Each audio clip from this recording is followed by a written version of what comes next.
insights into the innovations and revolutions of the marketing world. Welcome to the Marketing Scientists Podcast. Hi, everyone, and welcome to a special episode of the Marketing Scientists. We recently started doing office hours for our customers, for our prospects, for the overall marketing audience in general. And this is the first of many office hour sessions that we are going to be replaying on our podcast feed. So this specific one is with Shanik Patel. He ran growth marketing at Grammarly. He has a finance background and he became a marketer and specializes now in YouTube ads. And so this whole office hours and this podcast episode is going to be focused on how to best leverage YouTube ads, how to best set them up. So let's dive straight into the conversation and go give Shanik a follow on LinkedIn if you like what you hear today. For everybody who's listening in, Shanik and I are both in the San Francisco Bay Area, so that's where we are dialing in from. I'm sure there are people from all parts of the US and maybe even other folks who are joining in. And with that, I am going to kick it off. So I'm going to put our slides up, Shanik, and then I will do a quick intro and we'll get going. So welcome everybody to our first ever office hours. So first off, if we make any mistakes, this is our first time, I apologize in advance and thank you for being patient with us. I'm Pranav. I'm one of the co-founders of Paramark, and we have Shanik, who is our special guest today. And I'll do my best to introduce Shanik, and if I mess up, please fill in the details there. But I met Shanik a few months ago, and I was looking for advice on YouTube advertising myself for our own advertising. We're going to do some advertising on YouTube. And then I figured that, hey, this is a topic that comes up quite a bit with our existing customers and with our prospects. And so why not have Shanik do a live session with all of us about what he has learned and why is it special to have Shanik here? So Shanik's run growth marketing at Grammarly, and we talked a few weeks ago about how YouTube and video specifically was a big driver for you all. So you spent, and you have an interesting background, right? You went from finance to marketing and then running growth marketing and then all types of channels, but now you specialize in video and YouTube, and that is the core of the discussion today. So that's what we're going to get into. That's a quick intro. Shanik, do you want to add anything from your perspective before we kick it off? No, I think that's a great intro. Thank you. All right, fantastic. Well, with that, why don't we do a little bit of housekeeping? So everybody, I think you are muted by default, so we don't have to worry about that. If you do have questions, you should see the Q&A box and be able to add your responses your questions to the Q&A box. And yes, we are recording this. We will be sharing the recording, so all of that will be taken care of. And let's keep it interactive. If you have questions, please put them there, and Shanik and I will take him up as we go. All right, let's start with maybe I don't know if we can do a poll easily here or not. I'm going to try my best to see, but let's. I don't know if you can put it in the Q&A or the chat box, but do you currently advertise on YouTube or have plans to do so in the future? If you do see the ability to put it in the chat box, I recommend you do that. Although I have a feeling that you may not have the ability to put it in the chat box. I don't even see a chat box. So maybe this is a lesson for ourselves for future. Sorry. Okay. I want to start maybe, Shanik, with an icebreaker for us. And that is, I think about this all the time in marketing. You're not going to get it right on the first go, right? Anytime you're launching a new channel, anytime you're doing YouTube for the first time or any new channel, failure is part of the story. So I want you to actually talk about a time when you had a spectacular failure in your, journey with growth marketing. Does something come to mind with that framing? Yeah, well, I've had I have a lot of failures to choose from, as any growth marketer does, I think. I'll mention one from my early days at Grammarly that just, I'll always remember it. It sticks with me. So I was a few months in as a paid search analyst, and I had just started doing some like conversion rate optimization experiments on the landing pages, basically like tailoring the copy on the landing page to match certain keyword themes. And it was just me making these pages and optimizely by myself. And one day I started seeing messages in our support team channel saying that people were writing in and saying that our web page had a typo, which was, instead of grammar checker, it said grandma checker. So missing the R, like, the ultimate ironic mistake. And my heart sank for a second. When Grammarly makes a typo, people love to give us crap about it and post on social media and stuff. And anyways, I thought I was going to be in big trouble because I had basically just started a couple months ago. And the reaction from my boss and from my team was not that at all. They were all just like, teasing me and sending me grandma memes and, did you check in on your grandma today? And all this kind of stuff. And the memory just sticks with me because I think it made me realize that I was on a team where it's okay to mess up. It's okay to fail, which, I did countless times over the next decade plus at Grammarly. And as a growth person, you want to be in that kind of culture where it's not about uh, never making mistakes, but rather, moving fast, being aggressive, learning from the mistakes, of course. Like, that's basically what being in growth is, right? Like, keep failing and learning until you find out what works. Oh, that's such an amazing story. And yes, that is very meme worthy. That's pretty hilarious. But what a great boss. So whoever that boss was, hat tip to you for creating that environment and culture where people are not, afraid of making mistakes and learn from it and move on.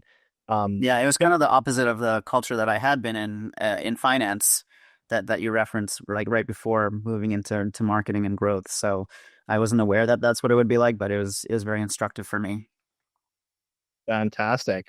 What a great example. Okay. So we've got a packed agenda, and I know you'll cover all of this, but just as a quick intro, we're going to talk about if YouTube is right for the business. We're going to talk about creatives. We're going to talk about campaign strategy. We're going to talk about, optimizing after somebody has viewed or clicked on your YouTube advertising. And then we're going to talk about measurement and incrementality at the very end. So Shanik, I'll kick it off to you and pass it off to you and let you kind of go from there. So yeah, let's do this. Sounds good. Let's do it. Well, first of all, let me just start saying, like, thank you, Pranav, for having me. Thanks everyone for being here. I'm really excited for this chat. I've done a lot of hands-on marketing on YouTube, both at Grammarly as well as more recently as a consultant. But this is my first time trying to synthesize everything I've learned into an artifact, and it was really fun. And I hope it will be useful for you all. And my goal is to give everyone here a blueprint for just stacking the right ingredients that give you the best shot at making the channel work. So yeah, let's start with a foundation check, basically. Before investing in all of the startup costs and the time for YouTube, I always recommend that you just ask first, like, can this channel actually work for your business model?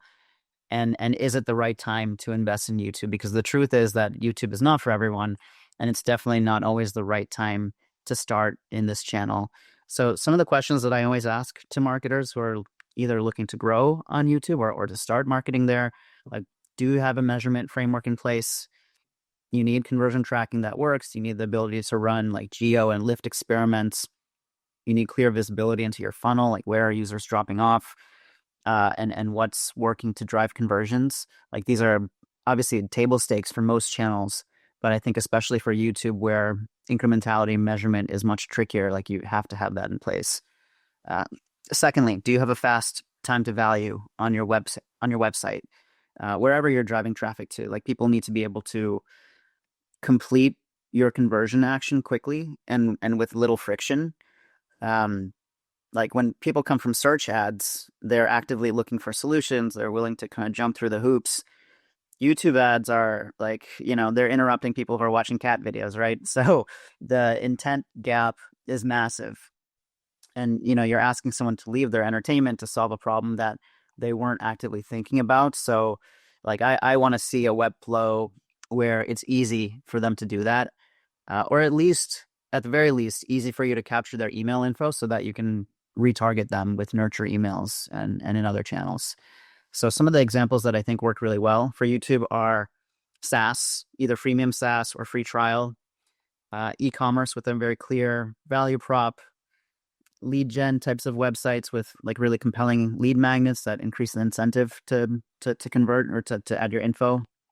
Examples that I've seen struggle, like really complex B2B sales cycles, really expensive products that are not paired with strong nurture sequences, or products that require extensive onboarding where you have to like really jump through a lot of things and make some big decisions along the way, connecting your calendar or whatever else. I think B2B can definitely work, but ideally there is some self-serve freemium version or a lead magnet and also robust lead nurturing in place.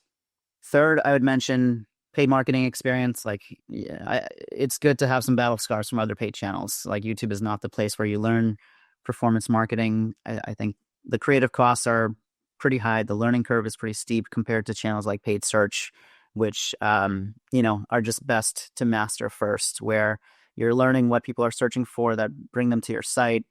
You're learning what messaging converts, and you have kind of the infrastructure in place, and then you can progress to like some of the harder channels. From an investment standpoint, I like to say at least 10,000 a month for a few months. Like, be prepared to spend that much to get to something that's working or to find out whether it works. I think 2 to 3 months to like really get to true performance, at least 2 to 3 months, and then also to like understand latent impact and halo impact and stuff like that. So you should ask yourself, like, do you have the bandwidth and the budget to come up with a bunch of creatives to manage and test the channel for at least a few months before diving in? And if you don't have these components, probably I would recommend focus somewhere else first, or work on that foundation building before jumping into YouTube. I have lots of questions here. This is a great, framework to start even thinking about it.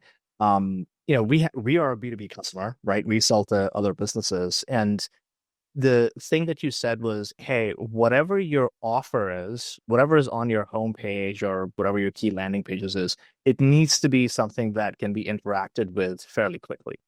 And that's what you're sort of, proposing, rather than saying that, hey, if you're B2B, kind of give up on YouTube. I don't think you're saying that, but I just wanted to make sure I'm hearing that clearly. And yeah, did I get that right? Yeah, I think, B2B, like enterprise companies, can make YouTube work if it's something that's driving to a conversion action that is like fairly frictionless and or like favorable for somebody to complete right away. Like, there's enough of an incentive. They're motivated enough. Like, the motivation and the friction combination is good enough to get conversions quickly. Like, you need to get those conversions quickly to let the algorithm know what's working. And typically, like, people coming from YouTube ads are just not going to jump over huge hurdles to convert. But if you can have something that's fairly quick, I think you could definitely use it as like a top of funnel driver. Right.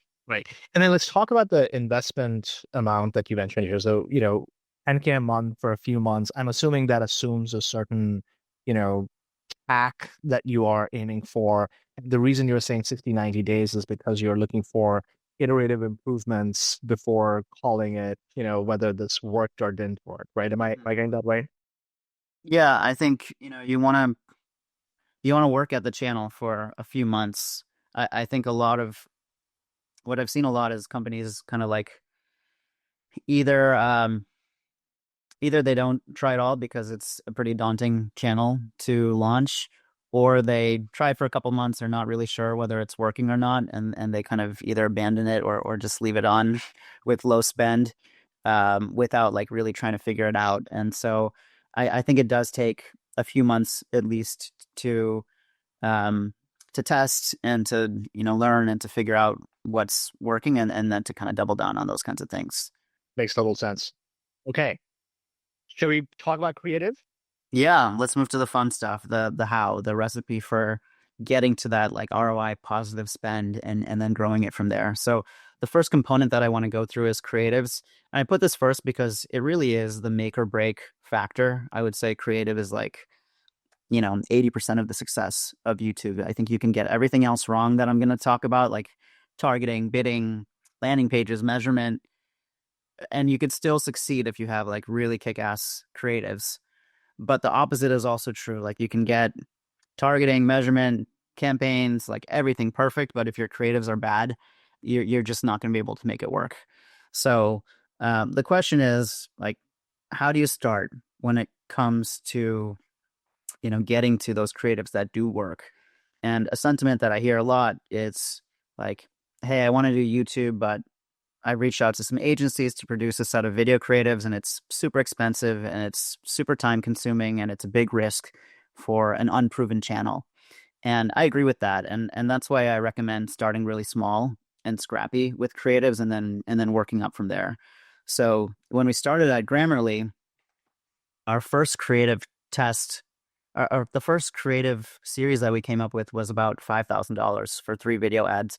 And actually, I'm skipping a step because I realized that we had like this explainer video that we had created for our Microsoft Office add-in that I started testing before we even I just put it on YouTube to see how it would do, and it did really well, which is what I used to even get that 5K budget for the first set of creatives. But anyways, we shot it with one actor.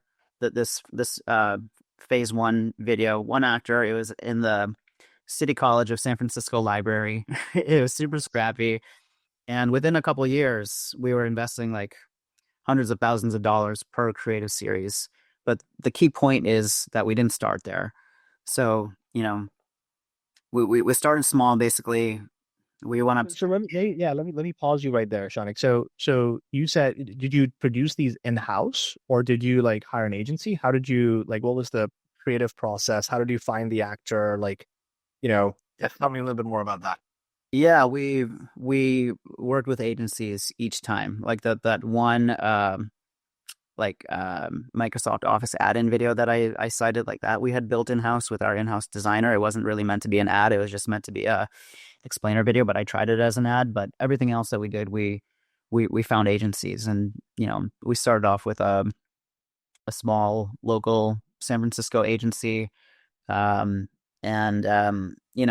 Over time we started to build like a stable of agencies that we could go to that specialize in different types of projects, like big projects, small projects, actor kind of commercial stuff, testimonial stuff. As the program. 5K is like, I don't know if you can do that anymore. Yeah, that was in 2016, so I don't think you can get like a professionally shot 3 ads for that anymore. Maybe if you like really hire some college kids to film stuff, and that there's a lot more creative people these days because of social media than there used to be. But yeah, this was in 2016 or 2015 actually. Well, so you had these 5K for 3 videos, and then I'm guessing you kind of just ramped up from there with another explainer, testimonials, other types of campaigns. Mm-hmm. Did you always kind of continue working with agencies to produce these videos? Like, how often were you changing the videos? Like, tell me a little bit about, I hear this concept of creative fatigue or, refresh cycles. Anything that you can add there? Eventually we found out that like the shelf life of a new creative series was about a quarter. And so we were, because YouTube was such an important channel for us, we were working on a new set of creatives every quarter. And, we were trying to diversify our bets with different types of videos that either were like super direct response or hybrid branding, direct response, testimonials and story-based stuff, and explainer types of stuff, and lots of different concepts over time that we kept trying. And each time we would make a series, we would try to like maximize the number of ads that were coming in each series by having like modular components. And we would find out what's working and what's not working, and then we would use that to inform the next one.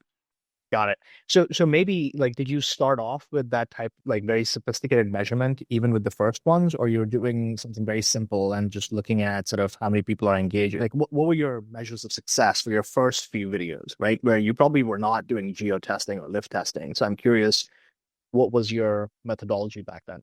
We were not doing geo testing, but when we started YouTube, we weren't doing like a ton of paid at the time. It was mostly like paid search display. And so like very luckily for us, it just worked really well right away. And what we saw, like I'll talk more about this in the measurement section, but what we saw was that when we started running YouTube ads, we not only in our backend data, we not only saw like the spike in free trial starts and conversions from UTM source equals YouTube, but we also saw a spike at the same time in our brand search and our organic traffic. And so very quickly we were able to kind of put like a multiplier on what was being reported in Google Ads and like understand that the impact of this channel was, you know, much higher than the numbers in Google Ads, which we were used to using for search and display. And we can make decisions accordingly. So it wasn't a geo test, but we did kind of get a good sense of the total lift pretty quickly. And then we replicated that kind of experiment. We did geo experiments, several times to confirm the impact that we were measuring. Awesome. There was also a question about, and I'm sure you have some material about this, is very direct response ad versus, maybe awareness or reach type of campaigns. How did you think about it when you were just launching? Very direct response or a hybrid approach, or, just, hey, let's just get the video out there to as many people as we can? Yeah, we started always with direct response. Like the first few series were very like, just kind of spoon feeding benefits and showing how the product worked and selling it basically. And we found out that video was a great medium to just show people what Grammarly was and to kind of create that aha moment where people were seeing that, it's not like your grammar and spell checker for Microsoft Word, but this is something different. Like it works everywhere where you're writing, and it goes beyond grammar and spelling, and it's one-click corrections and, the simple, easy UI. And that came across really well through video. And so like I wanted to just keep making direct response series because that's what was working. And we had somebody on our team who was focused on brand, and eventually we started kind of creating hybrid types of spots and layering more brand stuff to just increase the reach and increase the longevity of the channel. And so we went more full funnel over time. But for the first year, maybe the first 18 months, like it was just all direct response. Got it. Anything else you want to cover here before we go to the next phase? Yeah, I'll just say, I have these spend numbers on here. I don't want to give the implication that spending more on creative is going to make better results. That's definitely not the case, actually. And the point here is just that, like, we started small, proved out the potential of the channel, and then continually increased production value as we got more confidence in what works. I think for some companies, particularly B2B, they don't want to start off with like really scrappy stuff. They want to have a high standard of production quality because they worry that like UGC stuff might negatively impact the brand's image. But, I see the biggest B2B brands now also utilizing like scrappy UGC authentic stuff as part of their marketing mix.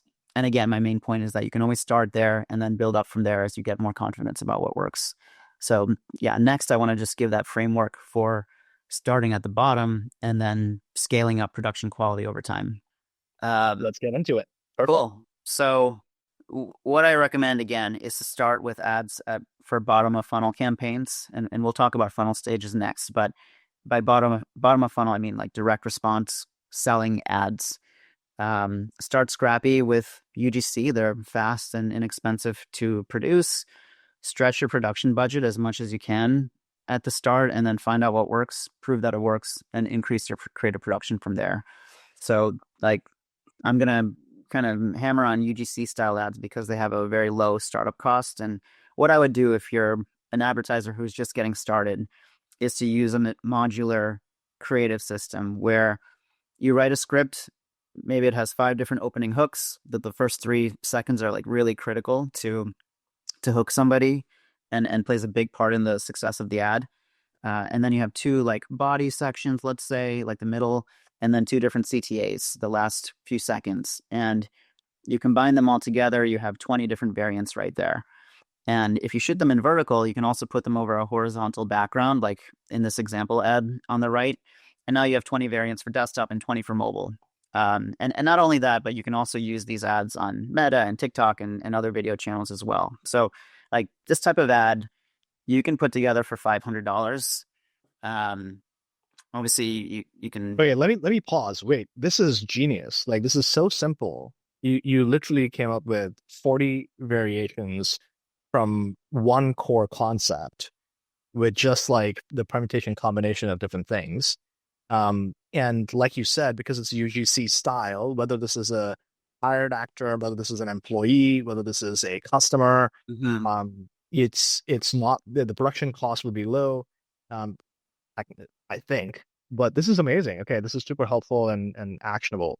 Yeah, I found that this process has worked for Grammarly, for many other clients as well. And I'm sure you all see UGC ad examples that are working well. I have a whole library of them that I like to save. And if you go to your competitors' websites, you're probably going to be retargeted with their ads, and you can see what they're doing, see what's working.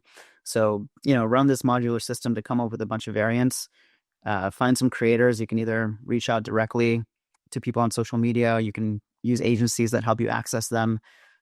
Personally, I like to keep a roster of high quality creators who I can go to for different types of projects, depending on their strengths. And then over time, you can build that up. So, I could do a whole 60 minutes on just the script writing, but I'll give you some bullet points. So again, need a strong hook that's going to capture the audience's attention.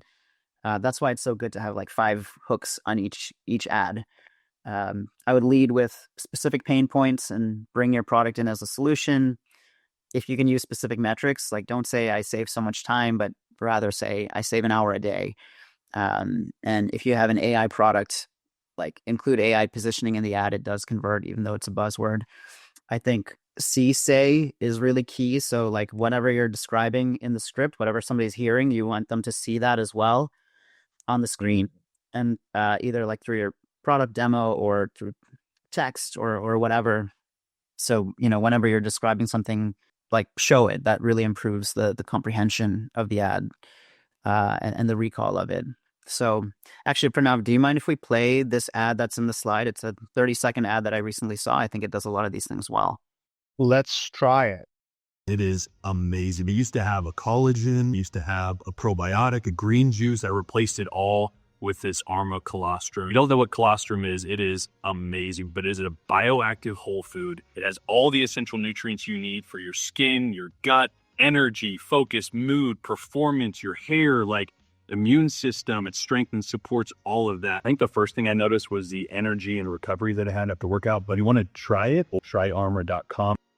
Okay, so it's a quick ad, but some things that I would call out, like there's a before and after framing at the beginning. Like before I was taking all of these different things. Now I just take this one thing.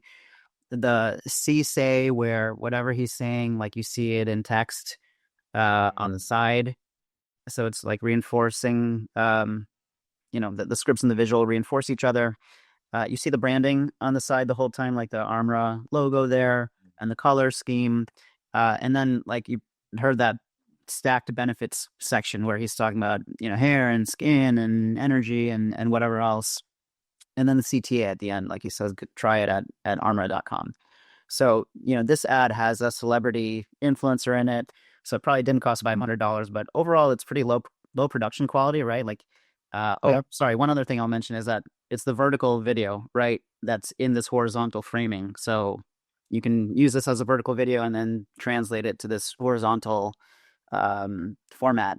So, overall, very low production quality, but it's effective. Like you could easily put this together for a few $100s with any UGC creator and like a video editor from Upwork, and like come up with a bunch of combinations and test it a lot to see what works. Very cool. So we have a few questions here for you. So one is there an ad length that you have found to be most effective? 10 seconds, 15 seconds, 30 seconds, 2 seconds. Is there, like when you're starting, would that be another factor in your modular creative system, or do you think of the length differently? Yeah, it's definitely something to play around with. I think of the shorter ads as more like branding and awareness types of ads. Like I usually aim for 30 to 60 seconds for direct response. I find that that's like a sweet spot where like the people who are not interested, they're going to skip. They don't want to pay for them. And the people who are kind of intrigued by your hook, they will, they'll watch it to 30 seconds or 45 seconds, especially if the hook is really good. So, and then it's enough time to mention a bunch of benefits and to have a strong CTA at the end. So I usually aim for that range of 30 to, let's say 30 to 60 seconds on the longer end. And I found that like starting out for like direct response ads, that's where I would usually start. Cool. And how do you think about, you said something interesting and I hadn't thought about it. So if you skip an ad, which I do all the time, the advertising doesn't pay. Is that how it works? Yeah. Oh, interesting. Okay. Okay. I think advertisers only pay if somebody makes it to 15 seconds, or I forget if it's 10 or 15 seconds. Gotcha. And then what's your thought on YouTube Shorts versus sort of the other formats on YouTube? Like, do you have a section on that, or are we going to get into it, or what do you think? I don't have a section on it in here because I usually consider shorts to be more of like a views, like something that you would use in like a YouTube views type of campaign, where it's more of like a awareness and consideration builder. Like views campaigns, people are even more in like the scroll kind of mode, and not really, at least in my experience, like not really open to like clicking and installing. It's the doom scroll, right? Like it's the doom scroll. So you're like, Yeah. are you really going to be able to grab attention? And even if you are, it needs to be probably very native to that format of it's, you want to grab 15 seconds of attention, but they're just going to, like, the default action is I'm just going to swipe up again. Yeah. And so I'm not going to go away from that and then go download an app or, go buy your thing. That's just not where the people are. So that's why you're saying it's more branding and awareness and consideration type of focus, but maybe a day later I might go check it out if it really made an impression. Okay, that's helpful. Yeah, people want to be entertained, and they are not in like really high attention, like they're in dopamine seeking mode, and so it's hard to interrupt that. Yep, makes sense. This is great. Start scrappy, scale smart. I guess we were already talking about this, but let's dive into the funnel stages.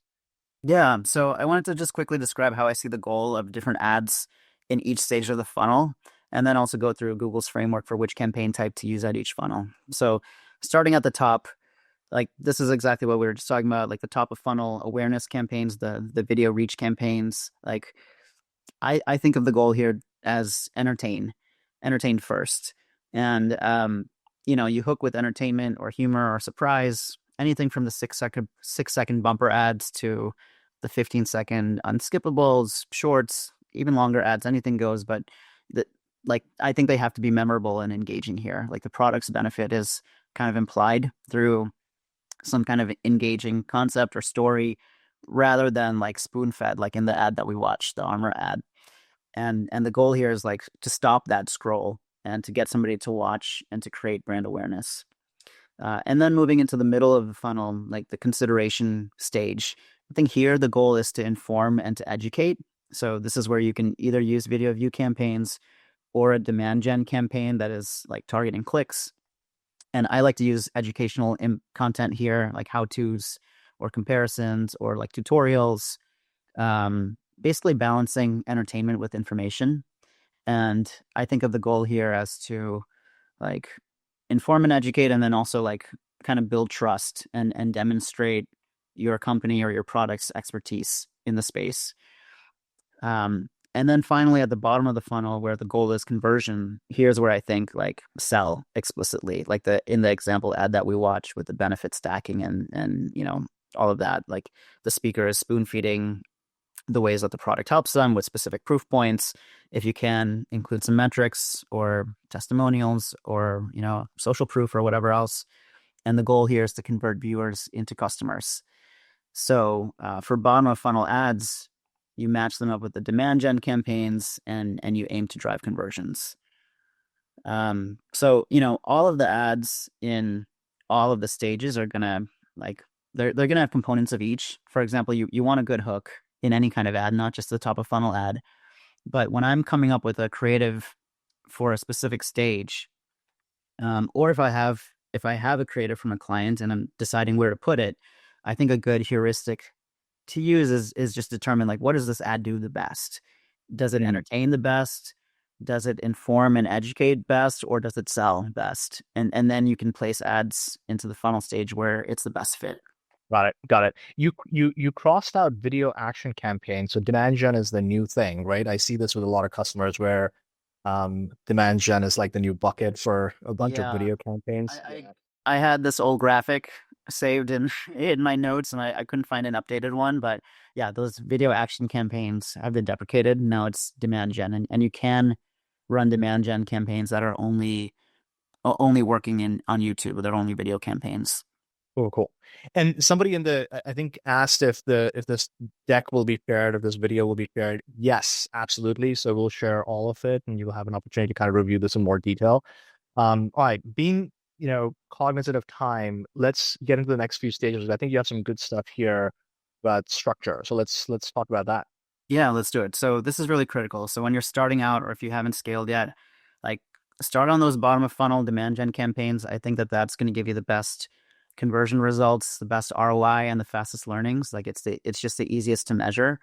So I think I mentioned this a couple of times so far, but like figure out bottom of the funnel first, find your audience, prove out the unit economics, and then you can move up funnel. I would say don't progress to the other funnel stages until you figured out bottom of funnel. Basically like a corollary to don't do YouTube until you figured out paid search, right? And then also like the direct response ads, I think are easiest and cheapest to produce. So from all angles, like I always recommend to start with demand gen, bottom of funnel, direct response type of stuff, and then expand upwards as you figure that out to increase longevity of growth or increase reach. So with campaign structure, this is the setup that I like to use. I would love to chat with people about what they use. This is what I've always or what I've kind of tested into that works best for me. I have 4 essential ad groups here. The first is to use a custom audience, and this is what I think is the most powerful targeting. And I would say spend a couple hours building the most robust custom audience as possible. Like when you're building an audience in Google Ads, there's some really incredible targeting available that I think a lot of people just don't use, or they don't know about, or they don't put in the effort to get to.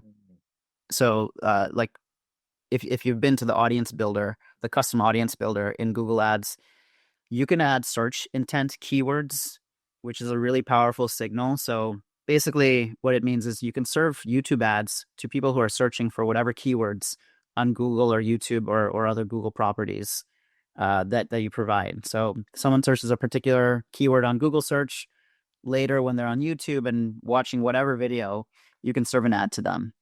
And like, if you think about that, that's immensely powerful. Like you know what they're interested in at that time, and you can serve them an ad accordingly. So you're kind of combining that search intent, and even if it's not immediate, you're not showing an ad on the Google SERP, but you are showing it in the YouTube feed, which effectively is the same person, it's the same search intent, it's just a different medium. I like that. I didn't know that was an option, so that's great. Yeah, it's huge, and I spend like hours just coming up with keywords here to add. Like obviously you want to add all of your paid search keywords, competitor names. You know, if someone's searching for your competitor, you want to serve ads to them, right?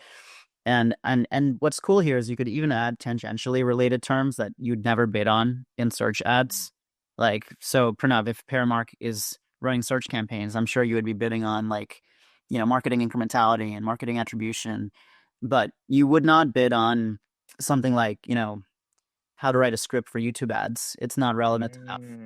But for your YouTube audience, you'd put that in there because it's the kind of thing that your target audience might be searching for, right? 100%. It's such a good idea, right? Because if you're thinking about writing a YouTube script, that means that you're probably going to be advertising on YouTube, and you probably need good measurement. And so that's great. So like thinking in this adjacent way, not just a very, you know, search intent way, which becomes the default for a lot of people. Okay, I like this. I like this a lot.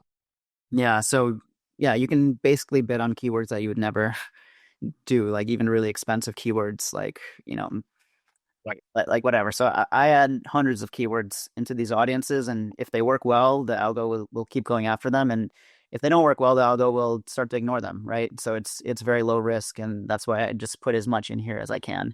You can also target people who are visiting certain websites that you add in or have certain apps installed on their phones. Like, how crazy is that, right? Like, if you're marketing to salespeople, you target people who have Gong and Salesforce and HubSpot and whatever on their phone, or they're visiting those websites. Like, that's really good targeting. And then in-market audiences, which is basically Google doing this process for you. Maybe not as thoroughly, but like based on what people are searching for, what sites they're on, Google knows what they're in market for, what they're currently interested in buying. And so, I would look through those as well and add in anything directly related or tangentially related. So, when I'm working for a new client, I'll spend literally a day on keyword research, different apps and websites. It's become, kind of easier with LLMs. You can ask ChatGPT, like, hey, this is my client, this is the product, like come up with a bunch of keywords that somebody, a target customer might be looking for, or websites they might be on. And just make sure you can add everything in there that you can, and the algo will sort out what works and what doesn't.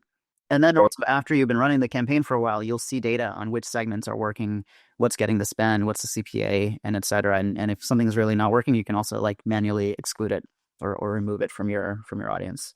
Okay, moving on to lookalike audiences. So, based on purchasers or power users, I would test different similarity levels, like, 1%, 5%, 10%, see what works best. I have found sometimes that like the bigger, like the 10% audiences will work better than 1%, even though the 1% similarity is supposed to be higher likelihood. One ad group on retargeting, definitely like website visitors, segment by like how deep in the funnel they've gotten, if possible, if that works. I usually use like a 30-day window. And then also retargeting ad viewers. So people who have actually like either watched or engaged with your YouTube ads, you can make sure that you can try to serve another ad to them, like maybe a lower funnel ad to them. So this kind of like sequential advertising strategy works really well on YouTube. Yeah. And then something that's really important is just to set up exclusions across all of the ad groups. So you want to exclude your existing customers, your purchasers, your trial users, whoever else. So yeah, just to wrap up that section, really important step. The custom audience can be like make or break. Don't just spend 10 minutes on it and set it and forget it. Like, take some time to build something comprehensive. And build a few different custom audiences for different user segments. Like if I was doing Grammarly's ads, I would make one for students and one for professionals and one for English learners, and serve the right ads to each audience, and try to give the algorithm really rich signals to find the right people. You said something really interesting, is you kind of have to know your audience pretty well, right? So you're doing a whole bunch of qualitative research and spending time with your product team and your sales team and your usage data to understand what, potential segments are out there before you go into the audience manager and start creating audiences. So that's very important. Like, I hope people are listening into that. There's another question about how good is the audience builder on Google for YouTube ads? Like, how large of a list do you need in order to run remarketing campaigns effectively? So maybe two questions there. Any thoughts on that? Yeah, I'm not sure what is being referred to by audience builder. Is it like the what I just went through of the like different things they add? Like, I've found that there's a lot of really interesting targeting options, and I like to try them all. And it's one of the few places in Google Ads where after you create the audience, you also get some transparency about what's working and what's not. So I really like the audience builder. Retargeting audiences, I don't really know what to say here. I guess bigger is always better. But I guess you try to find like you try to find the retargeting audiences that work, like people that are deep in the funnel enough such that they actually have intent or interest in your product, and not but not small enough such that like you're really limiting the impact of those campaigns. I love to serve these like really direct response, of course, selling ads in the retargeting audiences. They typically work really well there.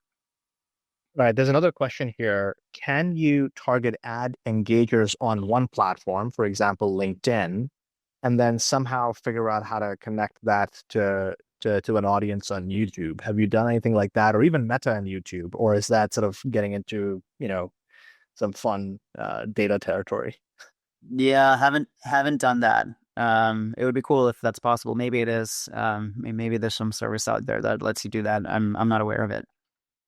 All right, so for people who are listening in, there is there are some tools like Primer and LiveRamp that allow you to create custom audiences. This is especially relevant for the B2B audience, but maybe we'll do a special session on that. But hold on to that thought. All right, let's keep going because we have 15 minutes left, or maybe 13 minutes left. So, Shanik, over to you for the next few slides here.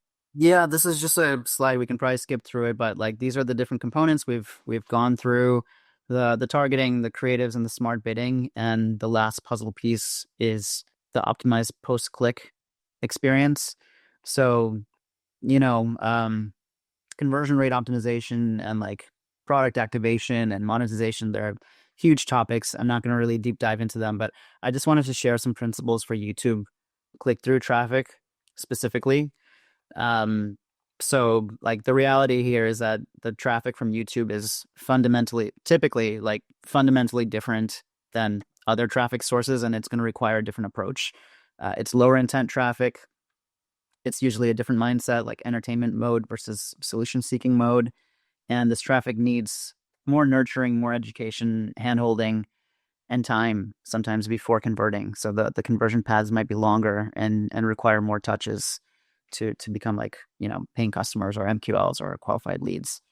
So yeah, and then also there's the view through attribution challenge, which like this might be obvious, but sometimes people miss this or at least underestimate how much of a factor it is, that the majority of YouTube conversions are going to be click through and not they're going to be view through and not click through.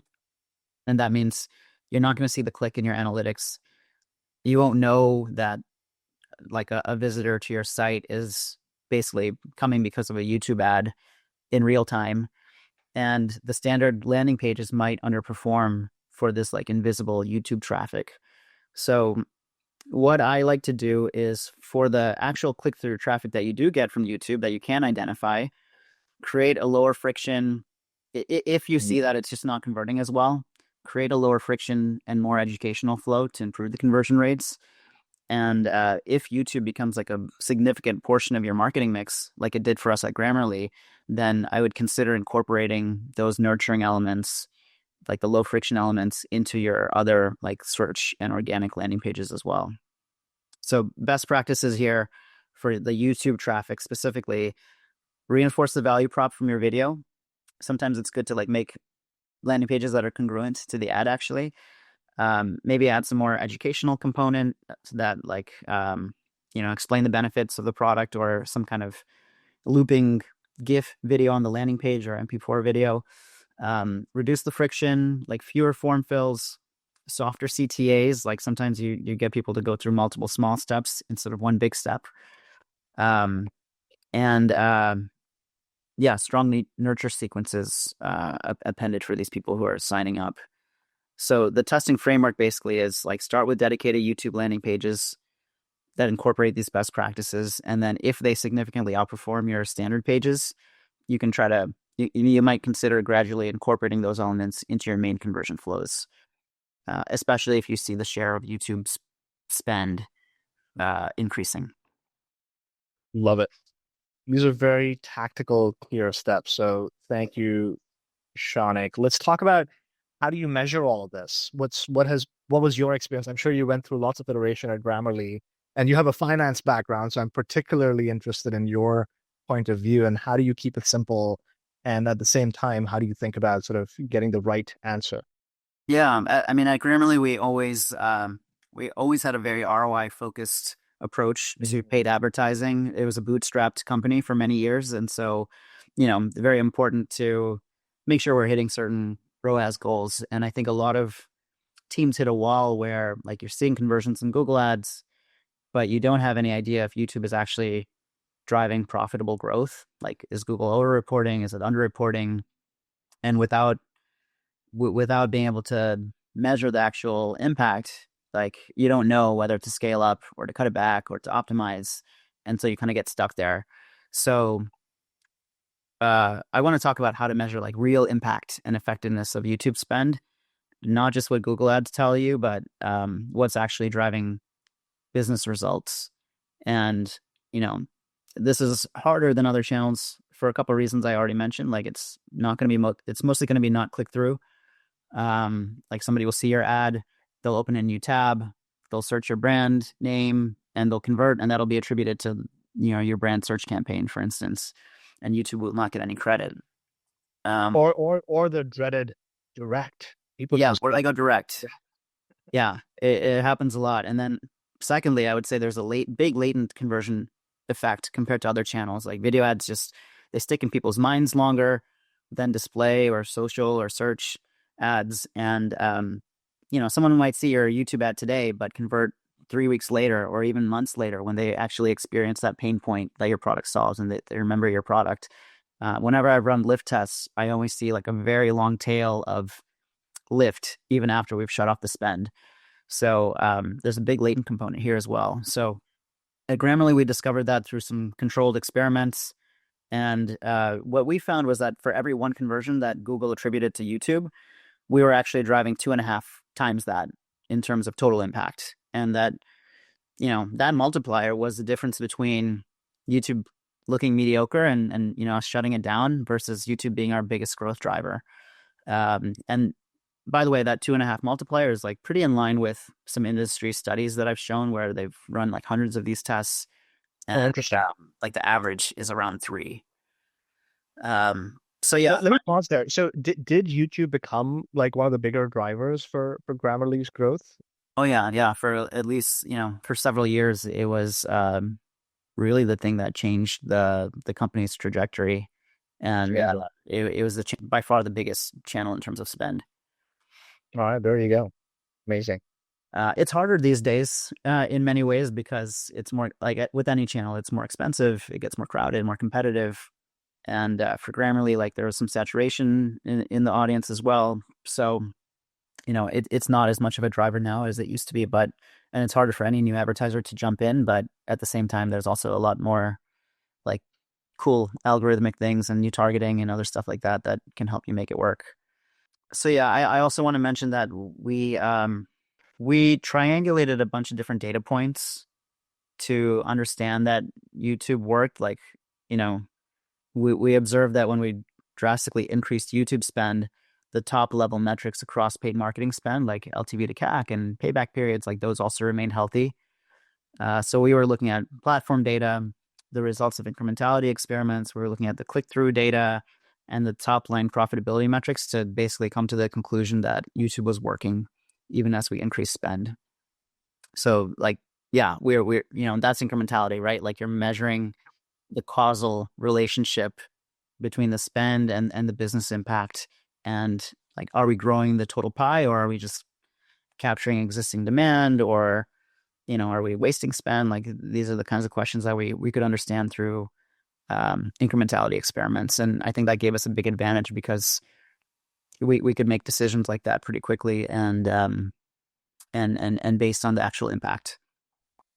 Amazing. Okay, I'm going to skip this one because I feel like we run out of time, but this will be there in the deck. There's lots of other goodness that we covered today. Shanik, this was incredibly helpful and valuable, especially for me as we are thinking about launching our first few campaigns.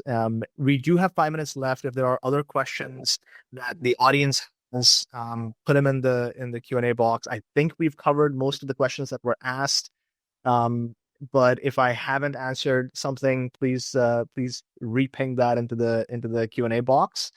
And one other thing that I would say is Shanik, if you just search for Shanik Patel on LinkedIn, connect with him. He's advising and consulting all types of companies on YouTube and video. Is that the right place, Shanik? Is there anything else you want to plug in terms of where to go connect with you and find you?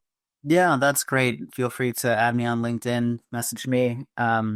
You could also reach me by email. My email address is shanik.patel@gmail.com. There we go. All right. That is all we had. Were there any other questions that I didn't cover. I feel like. Okay, look at that. So maybe there's an anonymous attendee who says, how can you be sure that YouTube ads change the company's trajectory if YouTube is harder to track? I'm not understanding how incrementality directly ties back into YouTube spending if you're just correlating overall company growth with YouTube spend. You want to talk about incrementality testing? I think that's what you all did, but let's talk about it and see if we can break it down for this person. Yeah, so, we were able to scale up our YouTube spend pretty quickly because what we saw was that not only were we seeing conversions in like for UTM source equals YouTube, like we basically went from like, 0 per day to, 1,000 per day, and then 5,000 per day and 10,000 per day. And as we did that, we were seeing not only an increase in signups from UTM source equals YouTube, like the click through from YouTube, but also we were seeing an increase in brand search and in organic traffic and signups. And that was what we saw at first. And then we also ran some controlled lift studies where we would increase spend in a couple geos and have some controlled geos where we didn't spend, and we would look at the incremental impact. And importantly, like we saw that as we were increasing YouTube spend by a lot, we were seeing our top line, like LTV to CAC, cost per purchase, payback period, like remaining steady or even getting better. So it was pretty clear that the channel was responsible for driving a lot of signups and purchases. And I feel like we replicated that result a lot through various lift studies in different geos, and then we started doing like we would turn off spend and see what happened for a couple days, and like it was pretty clear from the results that YouTube was driving a lot of results. Perfect. Yeah, I think there was maybe a misunderstanding that it wasn't just correlation, that control testing by geography, by turning spend off and then on again, and looking at sort of all of those data points, and that makes a lot of sense. Okay, there's another question. We'll take one more before we wrap up here. Have you ever tested short ad, longer VSL, all booked? I don't know what VSL means, but maybe Shanik, you know. And then the commentary is, I wonder if taking them to another compelling sales video might be effective. Any thoughts? I don't know if that was a clear enough question there. I'm looking at the question. Video sales. I'm wondering if this means like you show them a short ad, they get to the landing page where there's like a longer ad there that is then leading to the conversion. Actually, I have not tested that specifically for like it sounds like it's for like a B2B, like enterprise type of motion.